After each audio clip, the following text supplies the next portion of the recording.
So I just had the opportunity to present along with my friend Jennifer Lee Dotson at the Nonprofit Association of Washington during their conference. It was a virtual session. It was great. I've done a lot of webinars, and sometimes they can be a little dull, a little hard to know if you're connecting with people. But we had a really engaged crowd and asked some really good questions. Now, I don't want to rehash the entire presentation, but I do want to leave you today with three questions that you should be asking about your board when it comes to board fundraising. And I think exploring these questions might give you some new ideas and some new energy when it comes to answering that age-old question, why doesn't my board help me with fundraising? So first off, it's about who. Who are you talking about? We use the board as shorthand for an entire room full or group of individuals.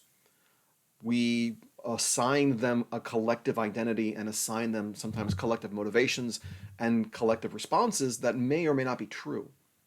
So if someone says to me, my board doesn't fundraise, my next question is like, well, really? Like how many? What are we talking about here? Is it these three people on the board don't fundraise, but these two people are really engaged in fundraising? Every single member says we don't want to fundraise in one unified voice? Or is it a case of they don't all fundraise, so I'm frustrated about that? This, by the way, is an invitation to explore themes of board diversity. Do you have the right type of people on your board in terms of their network, their reach, their lived experience? How are we talking with our board members about their networks and their reach and their connection with our mission? It's not a fundraising strategy just to say, we need you to fundraise. Which brings me to the second question. What do our board members mean when they talk about fundraising? What are they thinking about when they talk about fundraising? 9 times out of 10, what they're thinking about is donor solicitation, asking people for money. But 9 times out of 10, that's not the whole story of what you need as a nonprofit leader. You may be really interested in solicitation, but you also would probably love a hand with donor stewardship, donor cultivation, the other kind of the three legs on the tripod here. We got to get all three going. So when your board members say, I don't want to fundraise, what they might actually be saying is, I don't want to call my friends and ask them for money, which might actually be fine. But what we need to do is replace that question with really clear expectations. What do we expect our board members to do when it comes to fundraising? If you need your board members to call 5 new donors or 3 new donors every week or every month, then let's put that down in an expectations document. And if while we're at it, let's think about ways that we can build a board member self-evaluation process where they evaluate their own success at that very thing. And finally, the question is, why are they on the board in the first place? I came up thinking that the most important thing a board member could be was rich and knowledgeable about the mission. Now I believe the most important thing a board member can be is well-connected, however you want to define that.